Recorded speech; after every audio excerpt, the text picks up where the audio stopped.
Então, mais um gráfico pronto, mais de uma métrica, temos mais uma métrica aqui, um gráfico pronto, fizemos uma breve avaliação, análise. Agora vamos para uma outra métrica que a gente definiu lá no nosso levantamento de requisito inicial, né? Outra é que a gente quer analisar as frequência dos anúncios não, né? Dos automóveis por câmbio. Ou, ficando melhor, né? Frequência do câmbio dos automóveis, beleza? Quando a gente fala de frequência, a gente tem alguns pontos de observações. Dentre eles, geralmente a gente usa algo proporcional, tá? Proporcional, frequência relativa e etc. A gente não usa, não é muito comum a gente ficar fazendo frequências absolutas. Por quê? Vamos comparar quantidade de trabalhadores de TI do Distrito Federal pela quantidade de trabalhadores de TI em São Paulo. Então a gente vê que não tem nem comparação, né? Brasília, o Distrito Federal, na verdade, é um quadradinho e São Paulo é enorme. Então a gente não pode fazer uma comparação. Brasília tem menos vagas, menos trabalhadores de TI do que São Paulo. Até porque, logicamente, sempre vai ter, né? Tem muito menor proporções ali geográficas. Então, o que a gente faz? A gente faz um cálculo proporcional. Por exemplo, de todos os trabalhadores registrados em CLT do Distrito Federal, 50% é de TI. Em Brasília, em São Paulo, do total de trabalhadores registrados em CLT, 60% é de TI. Então a gente tem uma proporção mais justa ali. Por quê? A gente não vai fazer análises absolutas entre um estado que é muito vezes, 10 vezes maior ali do que Brasília, né, Distrito Federal. Então a gente tem que ter esse cuidado aí. Primeiro ponto de atenção. O segundo ponto de atenção é que, geralmente, quando a gente utiliza para visualizar frequências, como é que a gente calcula? A gente calcula não, visualiza.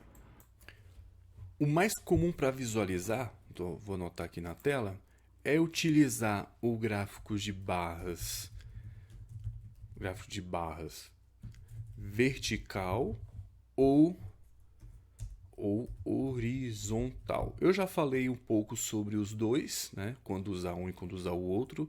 Se você tem dúvidas, tem lá no Instagram tem um post falando uma sequência ali de 3, 4 posts falando só sobre visualização, gráficos, quando utilizar em cada momento, tá? Então a gente utiliza esses daqui.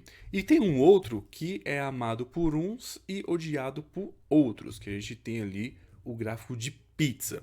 Por que é amado por uns e odiado por outros? Quando alguém odeia o gráfico de pizza, é porque geralmente é uma radicalidade na opinião. Por quê? O gráfico de pizza ele pode ser muito bem utilizado e dá um visual bonito para um dashboard. O problema é que o pessoal não sabe utilizar o gráfico de pizza, geralmente. O que não é o que seria não saber utilizar? Coloca muitas categorias, ou a proporção de valores não é muito nítida, então fica difícil, não coloca rótulos e legendas para facilitar a leitura, então realmente fica difícil, tá? Lá no Instagram também tem um post falando só sobre gráfico de pizzas, quando usar, qual a melhor forma de utilizar, então dá para usar o gráfico de pizzas e deixar ele bem agradável, bonito e vai dar um diferencial ali no seu dashboard. Então, o que a gente vai fazer?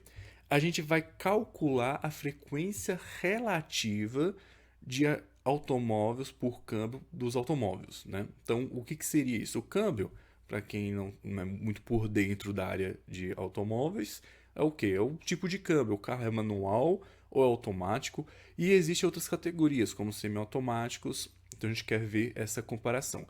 Eu vou só ver a proporção de anúncios em relação ao câmbio, tá? Eu não vou comparar preço ou coisa do tipo. Você pode fazer isso como forma de praticar e melhorar o seu dashboard. Estou aqui dando o caminho das pedras e você pode ir mais longe, pode ir além, ok? Então vamos lá. Decidido, então a gente vai utilizar o gráfico de pizzas para fazer a proporção. Então eu vou calcular a proporção de câmbio e vou utilizar o gráfico de pizza para utilizar. Pô, mas e se não ficar bom? Mas a ideia dessa etapa é justamente essa: desenvolver um gráfico e ver se ele fica bom. Se não ficar bom, a gente muda a estratégia, coloca barras, por exemplo. Mas então a primeira estratégia que eu vou utilizar aqui é o gráfico de pizza. Só que no ggplot tem um problema para gerar gráfico de pizzas. Para aqueles que não sabem, não tem uma função nativa no ggplot para gerar o gráfico, o pie chart que a gente chama. A gente tem que fazer algumas pequenas adaptações a partir do gráfico de barras. Alguns chamam de gatos, emendas ali, né? Gato. Outros chamam que é um processo normal. Para mim é um pouco de gato mesmo, que o processo normal é se eu tivesse aqui um geom pi. Esse seria o processo normal para gerar um gráfico de pizzas. Mas como não tem, a gente vai adaptando ali e a gente entra no consenso, que virou um consenso aqui no ggplot para gerar esses gráficos de pizza. Então como é que a gente vai gerar o gráfico de pizza? Primeiro, a gente tem que calcular,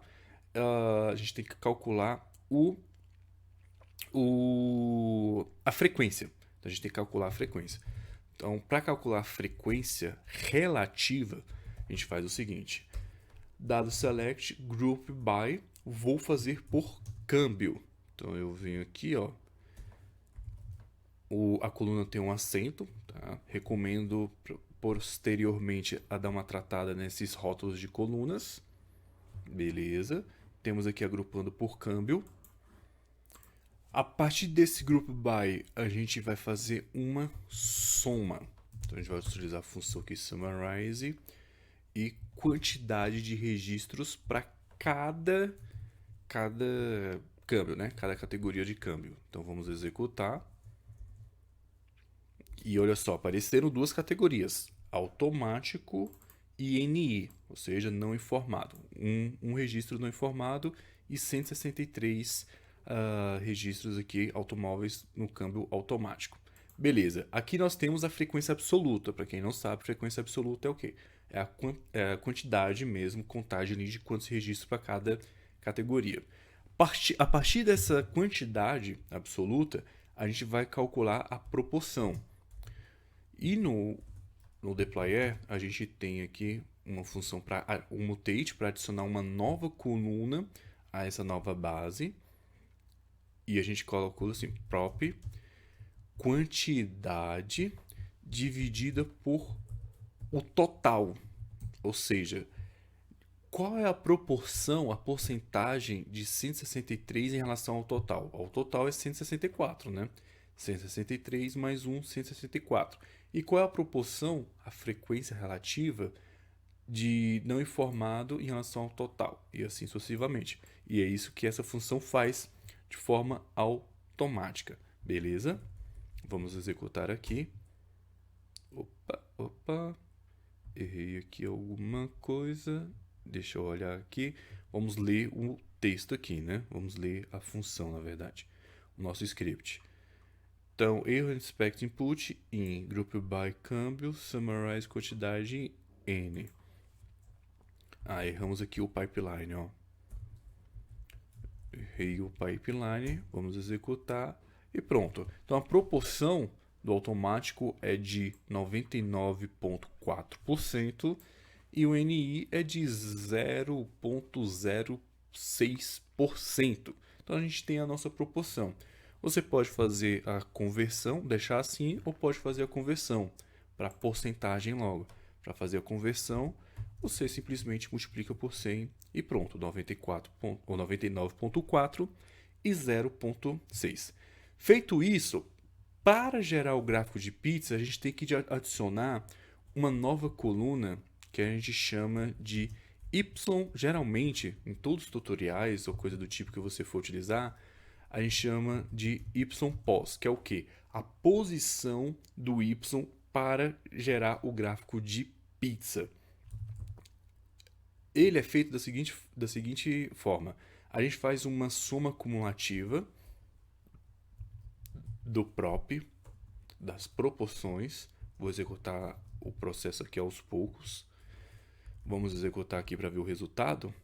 Ó, a soma cumulativa, que é o quê? Eu tenho o primeiro valor e o segundo, eu somo o segundo valor com o primeiro. Como a gente só tem dois aqui para visualizar, então temos aqui ó, 99,4 mais 0,6.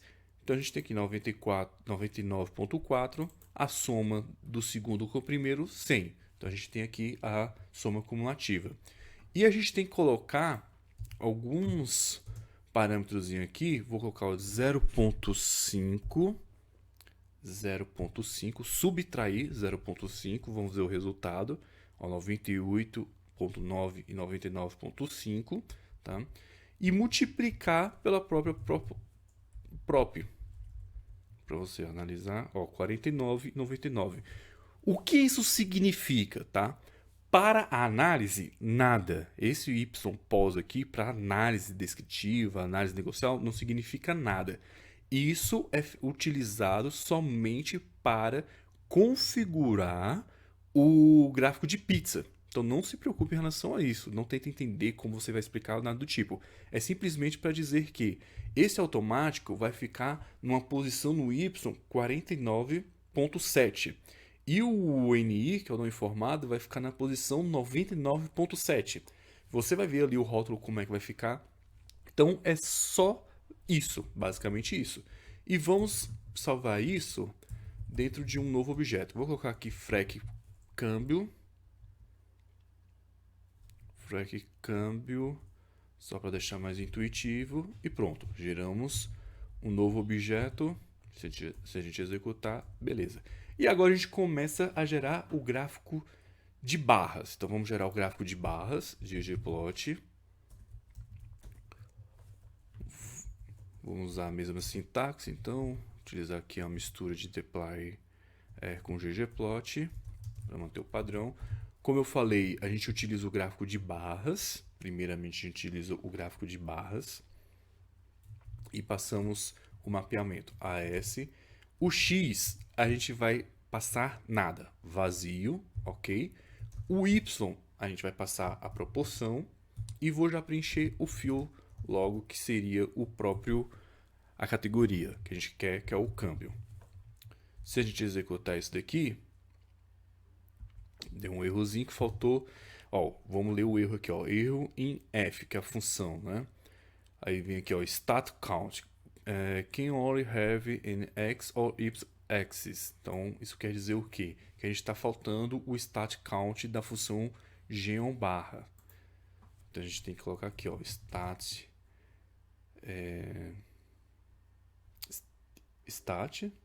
né? Deixa eu ver aqui, stat, é o parâmetro stat, e vamos colocar identity. Pronto. Apareceu uma barra bem esquisita aqui, né? Mas é isso mesmo. Apareceu uma barra bem esquisita aqui. Se você olhar bem aqui no início, ó, tem a faixinha azul, que é o NI. Como a proporção é desproporcional, né? A divisão entre um e outro, então fica aqui bem fininha o nosso NI. Beleza, tem um gráfico de barras pronto. Aí agora a gente começa a fazer as manipulações do gráfico para colocar em pizza. Então vamos colocar aqui chord. A gente utiliza essa função chord polar. E a gente passa o y start 0. Se a gente executar, você vai começar. Eu vou mostrar para você a mudança de pouco a pouco. Ó, não teve nada, nenhuma mudança até o momento. Beleza. E a gente coloca aqui theme void. Vamos executar novamente. Não mudou nada.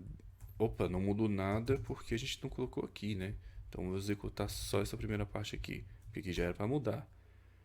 Estava achando isso. Pronto. O chord polar, ele vai arredondar o nosso gráfico de barras, ok? O azul já melhorou, né? Já está um pouco mais nítido. E o theme void, ele vai limpar o tema, né? O layout externo aqui, ó. Ele limpou o layout externo de fundo aqui de cinza para deixar tudo branco. Então a gente não tem mais nada. E aqui nós temos o nosso gráfico pronto. Mas é nesse momento que entramos naquele problema que eu citei anteriormente. O gráfico não está muito intuitivo. A gente sabe que a categoria do câmbio que é automático é muito maior, a proporção é muito maior do que NI. Beleza, ok. Mas o quanto isso é maior? Aí entra ali melhorar o gráfico. Uma das formas de melhorar isso é deixar as coisas mais explícitas, com rótulos. Para adicionar rótulos, a gente faz o seguinte. A gente vem aqui, ó, geontest. Incluímos o mapeamento, igual lá no geombar AS, para ele mapear ali as variáveis que são utilizadas dentro da nossa base. E agora, é nesse momento que a gente usa aquele nosso y. Então, no y, aquele y-pos, a gente coloca aqui, o y-pos é justamente para ajeitar o nosso rótulo. É basicamente isso. Então, para o nosso rótulo aqui ficar bem posicionado. Então, vamos colocar o y-pos, o label, para dizer qual o texto que eu quero colocar. Então, vou inicialmente colocar aqui o câmbio, somente o câmbio, beleza? E vamos executar aqui rapidamente para ver. E olha só, acontece um erro. Esse erro aqui é muito comum, tá? Muita gente cai nisso e quebra muito a cabeça nisso daqui. O que acontece? Ele fala aqui, ó, geontest requires the following missing axis x. O que isso quer dizer? Que a gente precisaria, então, indicar uma posição do x para os labels de x, né? E isso acontece porque aqui no geombar a gente mapeou a nossa variável x e y no geombar. O recomendado, e até algumas pessoas até recomendam sempre fazer isso, é mapear as nossas variáveis já aqui no ggplot. E na função específica geombar, do boxplot, do point que a gente utilizou até o momento, é fazer alguns detalhes relacionados ao próprio gráfico, ao layout, cor e coisa do tipo. Então, recomenda-se, algumas pessoas recomendam a colocar aqui no ggplot. Quando a gente executar, aí você vai ver, ó, pronto, ele funcionou. E olha só, apareceu aqui o texto do nosso rótulos, o NI na variável na barra azul e o automático na vermelha, beleza? Então, por enquanto, é isso aqui que a gente tem. Então vamos incrementar. O que a gente quer? Não quer dizer, isso que está aí não quer dizer muita coisa para a gente, apenas que o vermelho é automático e o azul é o NI. E isso a gente já tinha aqui na legenda. Então o que a gente pode fazer? Concatenar essa informação com a porcentagem. Então a gente vem aqui na porcentagem, ou no label, vamos concatenar utilizando a função paste. Então vamos colocar o câmbio, quebrar uma linha, barra n, vírgula e a variável prop. Vamos arredondar essa variável prop para duas posições e concatenar com o símbolo de porcentagem. Então a gente vem aqui e coloca a porcentagem. Se a gente executar, opa, tem alguma coisa quebrada aqui de forma errada. Deixa eu ver aqui o que a gente errou. Eu errei aqui. Faltou aqui um parênteses. E olha só, pronto. Agora está mais intuitivo. Olha só, NI tem 0.6 e o automático tem 99.39. Bom, bem mais intuitivo, certo? Mas tá redundante, porque a gente tem a legenda e o rótulo aqui. Então, o que a gente pode fazer? Remover a nossa legenda. Para remover a legenda no ggplot é bem simples. Você vem aqui, ó, legenda, position, e coloca o valor none para ela. Dentro da função do método theme, que é esse método aqui que configura todo o layout ali do ggplot, do grid do ggplot. E podemos alterar a cor do nosso texto para ficar mais visível. Como são cores escuras que a gente está utilizando ali, a gente pode colocar, por exemplo, branco, white, e o tamanho a gente pode aumentar para 6.